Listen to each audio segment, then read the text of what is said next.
Est-ce que tu as déjà entendu ces bruits-là?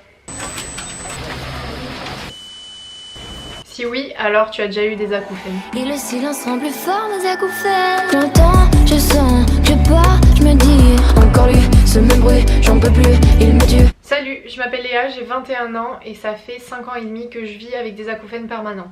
Pour te raconter un petit peu mon histoire, tout a commencé fin août 2015. J'étais à la fête de mon village parce que j'habite dans le sud et dans le sud on a ce qu'on appelle des fêtes votives, c'est-à-dire que ça se fait sur quelques jours dans la semaine où en gros c'est la fête un peu tout le temps. J'étais avec mes amis et on était très proches des caissons en fait et du coup il y avait de la musique toute la soirée en plein air. Hein.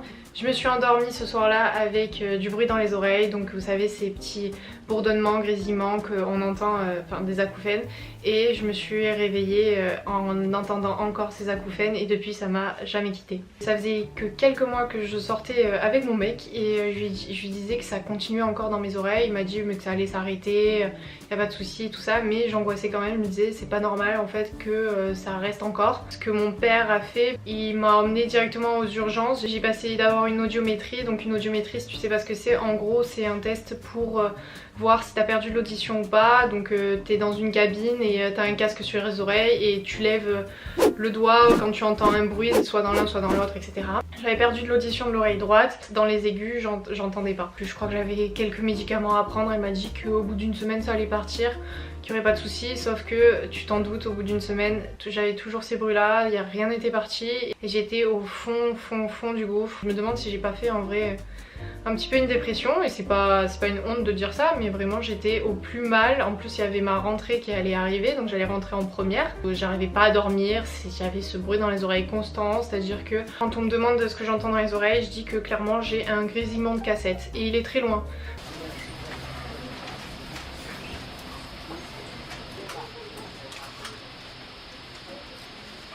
Franchement maintenant je le capte plus et je l'entends plus, mais il est très loin. Mais des fois dans l'oreille droite j'ai des déclenchements quand je suis fatiguée ou stressée ou quoi, où ça fait ce bruit très aigu qui se lance dans l'oreille droite. Mais seulement dans l'oreille droite, l'oreille gauche pas trop. Des fois mon oreille gauche se crispe un peu, bon, je sais pas comment expliquer. Il y a énormément de pourcentage, je sais pas le pourcentage exact de la population française qui a déjà eu des acouphènes. Tu sais, des fois quand j'étais plus petite, des fois j'avais un bruit dans l'oreille, hop, mais il partait au bout de 10 secondes. Du coup voilà, ce grésillement de cassette m'accompagne au quotidien de tous les jours. 2 semaines après je suis allée voir un ORL et cet ORL m'a dit en face, écoute il est possible que ça ne parte jamais. Et là je me retenais de pas pleurer, je me disais mais je vais devoir vivre avec ce traumatisme toute ma vie pour une fête de parce que clairement c'était une fête pourrie en plus et c'était trop pour moi d'un coup, j'étais déprimée. S'en est suivi aussi, donc je suis rentrée bien sûr en première et j'en parlais pas, à part à mon copain j'en parlais pas. Au final qu'est-ce que vous voulez qu'ils me disent, les gens ils peuvent absolument rien y faire et si les médecins peuvent pas y faire quelque chose, je peux rien faire non plus. Mais toujours est-il qu'après ce rendez-vous j'ai refait justement une audiométrie et pareil, et au final j'ai regagné mon audition de l'oreille droite, donc il y avait vraiment eu un traumatisme d'un coup et après ça c'était redevenu à la normale à peu près, même si j'ai perdu un tout petit peu d'audition. Donc là tu sais, c'est le moment où tu commences à chercher toutes les solutions possibles et inimaginables pour te dire que ça peut passer, etc. Le médecin m'explique qu'il faut 6 mois au cerveau en fait pour accommoder le fait que il y a ce bruit en fait permanent, parce que tu sais quand au début t'entends ce bruit tout le temps, tu le calcules tout le temps puisqu'il est dans ta tête en fait et personne l'entend sauf toi. C'est horrible tu vois. Je sais que je me suis renseignée sur internet les méthodes pour ne pas avoir essayé de faire passer ces acouphènes et qu'ils partent. Et j'ai trouvé des ostéopathes. En fait si tu sais pas, les ostéopathes ça peut vachement aider à réduire en fait apparemment les acouphènes. Donc je suis allée à cette ostéopathe qui m'a fait ouais franchement j'ai fait 2-3 séances, hein, je l'ai vu 2-3 fois. Truc dans les oreilles, ça n'a absolument pas marché. J'ai essayé les pierres aussi, ça n'a pas marché. Quoi qu'il en soit, je sais qu'il fallait plus mettre d'écouteurs normalement dans les oreilles, même si ça je continuais plus ou moins. Après je sais que j'ai acheté un casque exprès aussi parce que c'est mieux d'avoir des casques. Et en fait petit à petit tu sais, il faut laisser le temps au temps et c'est comme ça quand tu subis un traumatisme dans ta vie ou quoi que ce soit, faut laisser le temps au temps. Si t'as envie d'être triste, d'être mal, C'est comme ça, chacun appréhende la douleur comme il veut. Faut pas se laisser bouffer non plus, mais faut laisser le temps au temps. Et si tu es jeune ou moins jeune par exemple, et que tu regardes ma vidéo et que tu as déjà entendu ces petits bruits, je veux te dire de faire attention, parce que tu es quand même quelqu'un qui est peut-être plus sensible que les autres. Et moi depuis ce jour-là, systématiquement dès que j'ai une soirée ou dès que j'allais en boîte, obligée en boîte, je n'ai jamais été en boîte sans des bouchons dans les oreilles. Et tu l'entends très très bien, la musique elle est très forte, et après quand tu vas aux toilettes tu peux les enlever par-ci par-là, mais tu les remets, tu mets des bouchons s'il te plaît, même si tu n'as pas d'acouphènes dans les boîtes, s'il te plaît, la musique est tellement forte, mets des bouchons, c'est trop important. Je sais pourquoi forcément c'était de l'oreille droite que j'avais plus perdu, c'est parce que déjà j'étais plus proche des caissons et j'étais tournée comme ça, sachant que le caisson était, bon il était pas à cette distance mais il était plus par là. Et ben je sais que ça tapait directement plus facilement dans mon oreille droite. Et s'il te plaît, arrête de te coller au caisson. C'est pas parce que tes potes kékés ils vont se coller comme ça parce que non, n'y va pas s'il te plaît, il n'y a pas plus bête. Et je te jure, moi si je pouvais revivre ça m'émeut quand même encore un peu. Si je pouvais revivre cette soirée, je m'éloignerais mais beaucoup plus, tu vois, j'étais peut-être à 4-5 mètres, mais c'est trop près, c'est trop près. Et quand je vois qu'il y en a qui viennent se coller, franchement j'ai envie de les baffer. C'est idiot, c'est bête, c'est inutile, non on fait pas ça. Je sais que, et c'est très bizarre, par contre ça tu vois je m'en suis souvenue, je crois que j'étais en CM2 ou 6ème, quelque chose comme ça. On avait été justement à la salle Paloma à Nîmes et on avait eu de la prévention justement par rapport aux acouphènes, et c'était un mec qui lui par contre a vraiment le titre dans son oreille, tout ça, il nous avait fait une prévention de malade.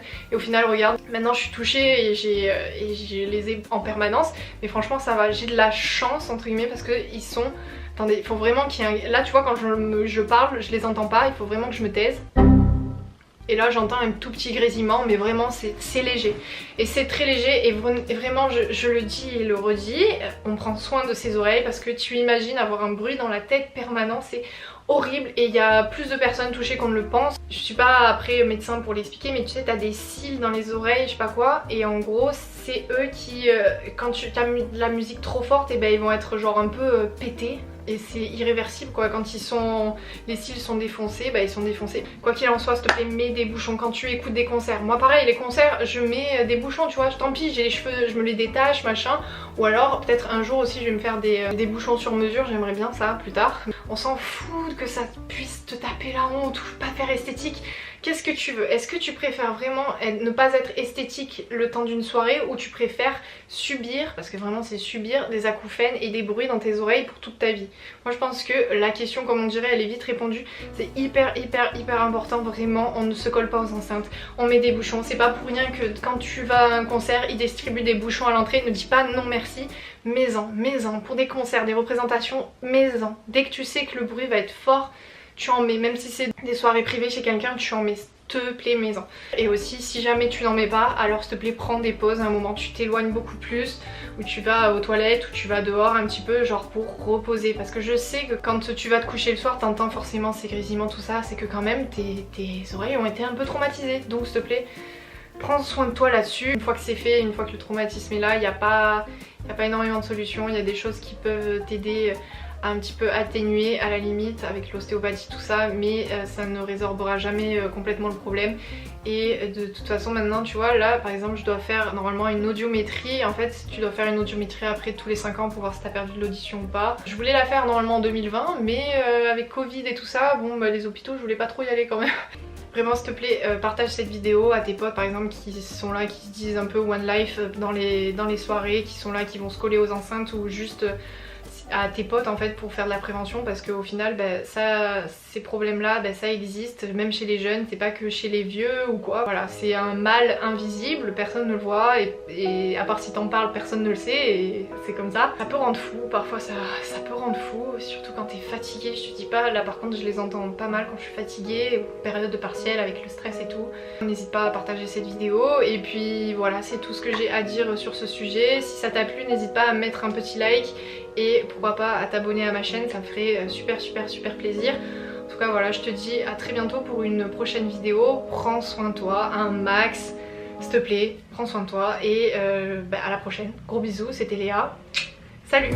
J'en peux plus, il me tue, encore lui, longtemps, mais si j'en bats, je flanche, j'en peux plus, il me tue.